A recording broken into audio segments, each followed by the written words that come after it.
So I just finished the orange and white game, and my biggest takeaway is we really have to wait 5 months to see this team on the field again. You are Locked On Longhorns, your daily podcast on the Texas Longhorns. Part of the Locked On Podcast Network, your team every day.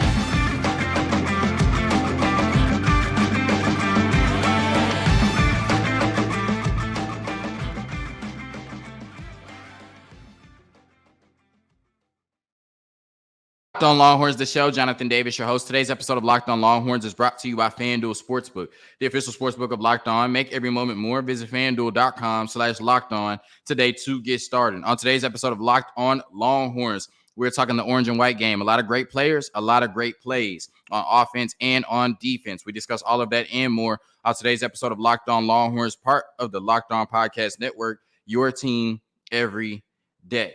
Before we get into the individual players and position groups that really shined on this football team, I want to talk about my overall takeaways. And I didn't get a chance to watch it live. It was Saturday. I was moving around a little bit, watching baseball, watching some playoff basketball, amongst other things. And I don't have Longhorn Network, so I knew I would probably have to wait until Nash put the every play up on YouTube. And I want to take a moment to give Nash his flowers because he is such a godsend, and we can't overstate what he does for this fan base on YouTube, right? But like I said, I was not watching it live, but I'm keeping up with it on Twitter, right? And on Twitter, the Kool-Aid is just flowing.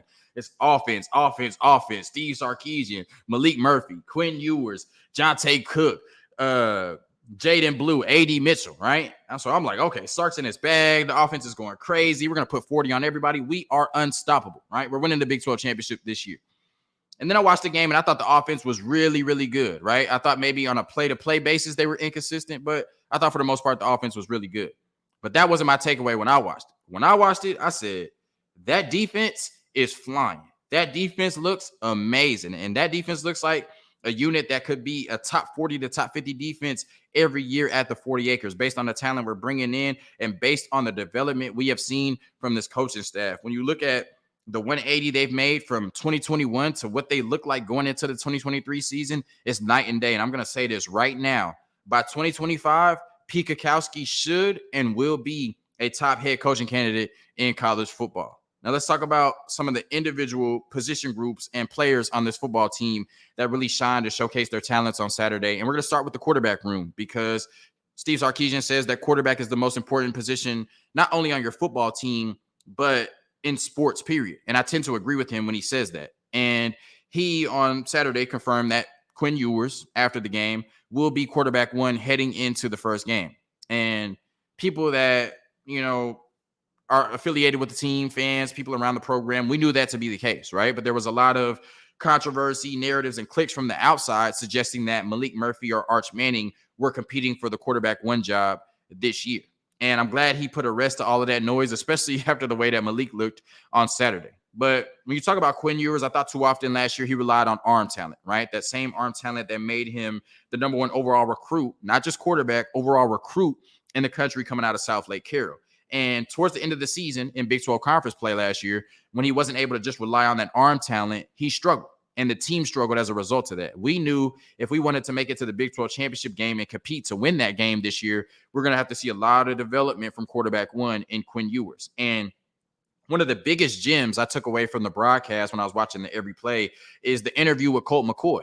And they asked him what a young quarterback can do to develop and improve. And he said, don't memorize anything. I thought this was such a gem. I'm such a quotables person, though. He said, don't memorize anything. Learn the offense, learn what you're trying to accomplish on that side of the ball, and learn what defenses are trying to do to you to slow you down, right? And that's how you can improve and develop as a quarterback. And that's the development I think I saw from Quinn Ewers on Saturday. He looked like he had a much better understanding of the offense, and he consistently found the open receiver. Too often last year, he was not going through his progressions and his reads. He was locking on to Xavier Worthy when there were opportunities to JT Sanders and Jordan Whittington underneath. And then on that same breath or token, he was locking on too often to the deep pass, right? When he could have not went broke taking a profit, right? Short to underneath. But on Saturday, when X was open, he went to him. When Witt was open, he went to him. When JT or when JT Sanders or AD Mitchell was open, he went to them. When nobody was open, he went to his check down, right? And like I said, that's the progression and development you want to see from Quinn Ewers, coupled with that arm talent that we've been raving about since high school. And what I saw on Saturday gives me confidence that individually, Quinn Ewers will have a bounce back year and be one of the best quarterbacks in college football. But this offense that has been good the last 2 years under Steve Sarkisian will start to make that transition to great and hopefully elite in 2023. When you talk about Maalik Murphy, he wasn't the best quarterback on the field. He was the best player on the field. I'm going to repeat that again. He wasn't the best quarterback on the field. He was the best player on the field. And it was really a welcome sight to see because we haven't seen a lot of Maalik Murphy, right? He came into college hurt, didn't participate in spring ball last year, at least in the spring game. Didn't throw a pass throughout the season and missed the first 3 spring practices of this year. So we didn't know what to make of the Maalik Murphy experience at the 40 acres. But what he showed us on Saturday is when his opportunity is called, he's going to be ready. And I thought that he was really decisive, right? Getting the ball out, knowing where he wanted to go with the ball. I thought that he was really accurate in terms of all areas of the field. He had 2 throws down the field. One was a completion for a touchdown to Jonte Cook right in the bucket. Another one right in the bucket to DeAndre Moore, which he dropped. There was also 2 passes into the end zone. Both were deflected, but I thought maybe if he was playing with the first team wide receivers and pass catchers, one of those would have been a touchdown. One was a slant to, I can't remember who. The other one was a stick route to Gunnar Helm where Leonga Lafau knocked that down. So almost every incompletion that Maalik Murphy had, you can explain it away, right? That's a really good sign. And I thought the biggest thing that I took away from Maalik Murphy's performance was the confidence, but also his active feet in the pocket. Too often you see young quarterbacks, especially young quarterbacks with the talent level, arm talent level of Maalik Murphy and Quinn Ewers, they get lazy with their footwork, right? Because they can stand there flat-footed and almost make any throw. They can stand there flat-footed and throw it 50 to 60 yards still, right? But what I saw from Maalik Murphy and his ability to be accurate, moving to the left, standing in the pocket, or moving to the right, that was because he had active feet in the pocket. On every play where he was throwing the ball, he constantly kept his feet moving. And that's something that we saw inconsistently from Quinn Ewers last year. So it shows that in his second year under Steve Sarkisian, Maalik Murphy has shown a great development, a great deal of development as well. And it was good to see it finally come to fruition on the field on Saturday. And I think he confirmed 2 things. One, he confirmed that he is quarterback 2, and there's a decent sized gap between him and Arch Manning right now at quarterback 3. And I think the second thing he confirmed is that next offseason, there's going to be a legitimate quarterback competition, going into the season. And I think it's going to be a really tough decision to make for Steve Sarkisian. I don't envy him being in that position, deciding between Maalik Murphy and Arch Manning, who will be your starting quarterback going into the SEC. When you talk about Arch, I did not expect him to get as many snaps as he did. So that was really good to see. I didn't even think he would be out there signing autographs before the game, so maybe I'm putting too much credit on the Manning name, but I didn't think there were a lot of opportunities for him to make plays. I thought the offensive line as a whole was not great on Saturday, but I thought especially when Arch was in, they just didn't do anything for him, right? He couldn't make any plays or didn't have any time. And I didn't think his wide receivers did a great job of getting separation.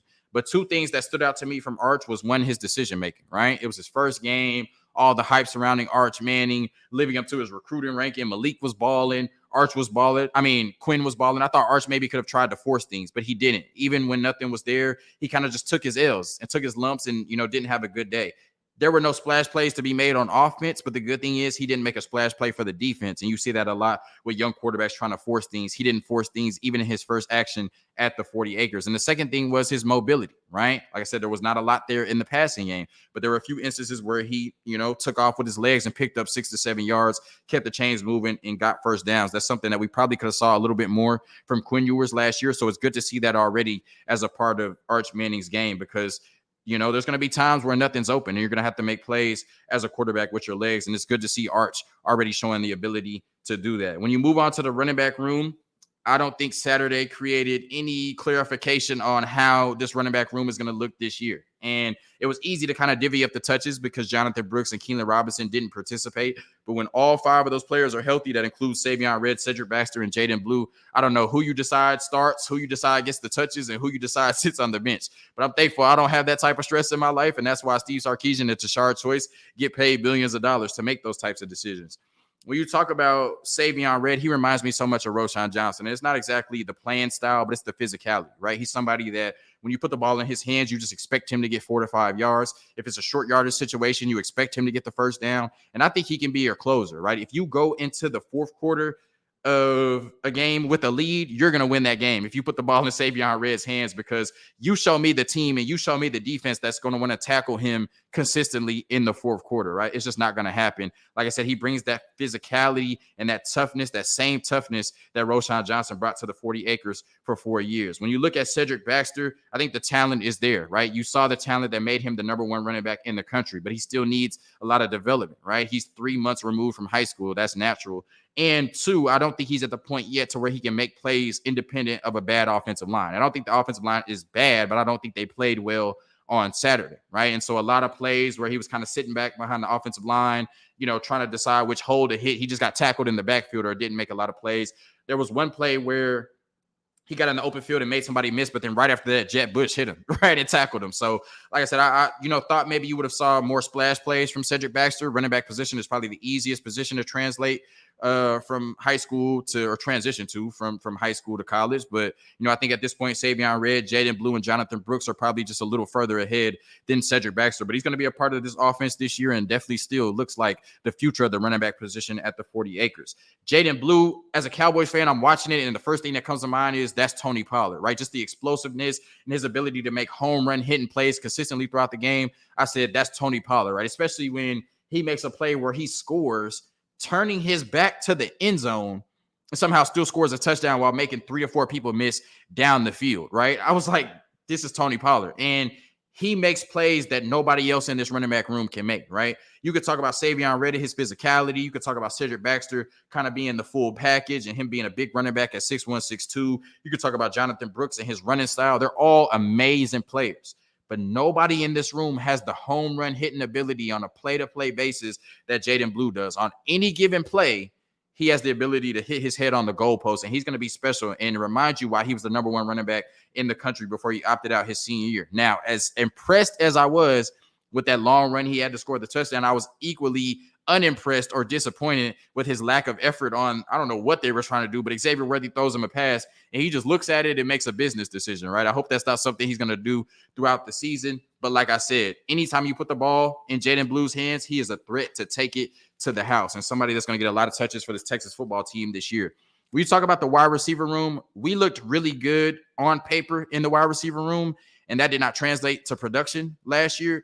We look really good on paper in terms of the wide receiver room right now, and I think that's definitely going to translate to production this year. Even as much talent as we had in the wide receiver room last year, this wide receiver room looks leaps and bounds ahead of it, right? And that's saying a lot. And it starts with Xavier Worthy, who, of course, had a down year for multiple reasons last year. Maybe it was lack of focus, lack of effort, lack of concentration, having a broken hand, whatever it was, right? But we're expecting to see 2021 Xavier Worthy or better rather than 2022 Xavier Worthy. And on Saturday, I thought you saw the speed and the route running that makes him elite, right? Made him one of the best, true freshman wide receivers in 2021. And it's the reason why he's one of the 5 best wide receivers coming into the season this year in college football. And he caught everything, right? It's amazing what you can do with 2 non-broken hands, right? And he's a bulldog after the catch. I think it was BJ Allen that he trucked on the sideline. So he can make plays all over the field. Like I said, I thought that play that Quinn Ewers threw to Xavier Worthy was the best pass of the day. And you would like to see him score on that, but we're just going to start with baby steps. He caught the ball, right? And that's something we didn't see a lot of last year. So I expect Xavier Worthy to build on what he did in 2021 and definitely be a Biletnikoff candidate and be one of the best college football wide receivers this year. Jordan Whittington is just a football IQ, right? He knows where to be on the field in zone coverage, knows how to get open and be available to his quarterback. In man coverage, he knows how to get open and set up defenders to be open for his quarterback. And he's just a playmaker with the ball in his hands. You saw that play where he just put Jaron Thompson into the dirt and then got 10 to 15 yards run after catch. We saw last year Jordan Whittington finally be able to put a full season together, and I thought he was good, but he was used inconsistently. I expect Jordan Whittington in the slot this year to be even better than he was last year and be one of the best slot receivers in college football. And then when you talk about A.D. Mitchell, he's just a freak, right? And there's a reason you don't see players too often in the transfer portal as talented as he is or with the accomplishments that he has, because he's 6'4" and he's physical, but he's also fluid. And he's just nuanced as a wide receiver. He could do so many things, even on his short or intermediate routes. I was like, he looks so polished as a wide receiver. And then, of course, you saw the splash play where Quinn threw it a little high and he just went up and snagged. I don't even think he had to catch it with one hand. I think he just did it just to show, like, I'm here, right? So A.D. Mitchell is going to be a superstar this year at the 40 acres. And it is such a blessing that a player that talented and that accomplished was in the transfer portal and wanted to come back to his home state in Texas and play with that burnt orange and white. And then when you talk about Jonte Cook and DeAndre Moore, I think Jonte Cook and DeAndre Moore are your future version of, your X receiver in Xavier Worthy, and then DeAndre Moore in the slot in Jordan Whittington's position. And of course, Jonte is just a thicker Xavier Worthy, and we saw him making plays all over the field. Of course, that deep pass where he took off on the DB, they were literally level when he caught the ball, and the DB couldn't even get a hand on him. He just went into another gear after he caught the ball and took it into the end zone. And then DeAndre Moore, he had a bad day. He had 2 big drops. I think Maalik Murphy's first pass he dropped.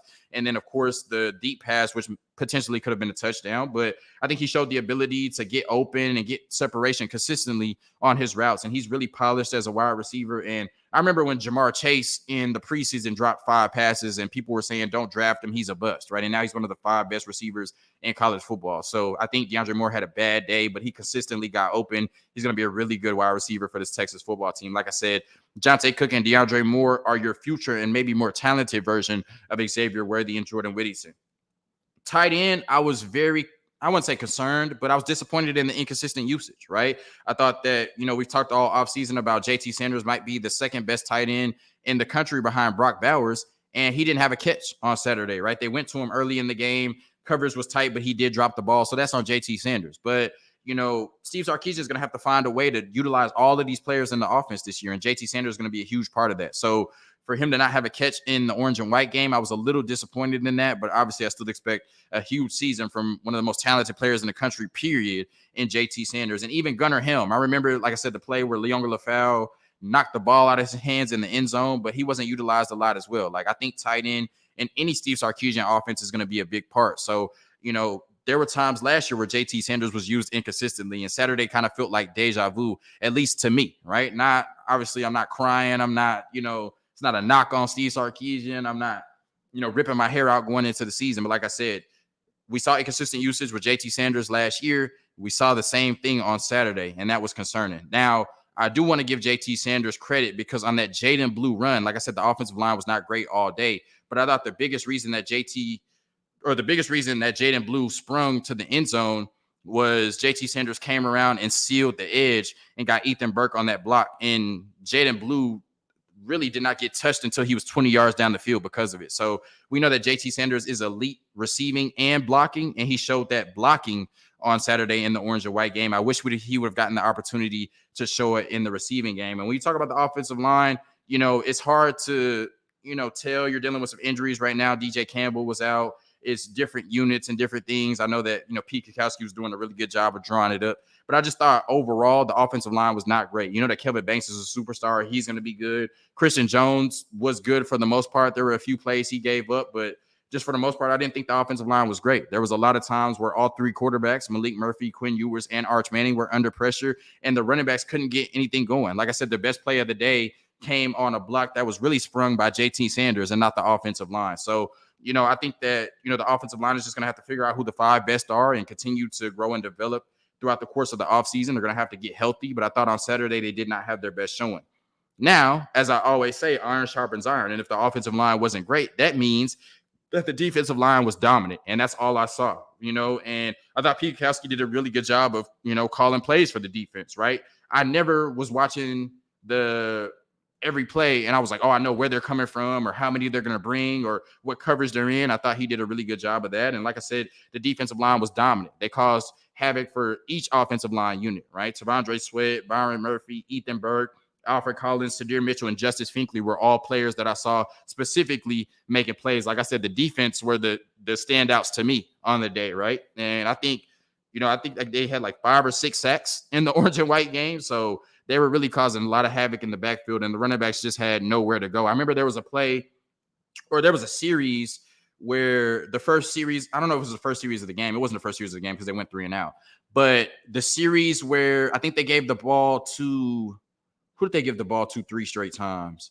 They gave the ball to, I think, Jaden Blue 3 straight times on the goal line. And he got stopped on 1st, 2nd, and 3rd down. And then finally, Cedric Baxter got in there on 4th down. But that just shows how hard the defensive line was playing. When you make 3 straight stops on 1st, 2nd, and 3rd and goal, right? The defensive line was balling. Like I said, 6 to 7 sacks to their name. They caused havoc and pressure all day, right? Regardless of who the quarterback was, regardless of who the offensive line unit was. And then when you talk about the linebackers, because the defensive line was so dominant, they were making plays as well, just flying from sideline to sideline, making plays all over the field. Of course, the All-American Jalen Ford, but I saw David Bender. He made plays. Like I said, Jet Bush made a hell of a play in the open field against the number one running back in the country, and Cedric Baxter. Mo Blackwell doesn't miss tackles, and when he hits you, you're going to feel it, right? And then we saw Anthony Hill and Leonga LaFleur both make splash plays at that linebacker position as well. So just talent and depth is crazy. And then when you talk about the DBs, the coverage was sticky. I thought early on there was a few drops. I thought Jordan Whittington had a drop. JT Sanders had a drop. Of course, DeAndre Moore had 2 drops.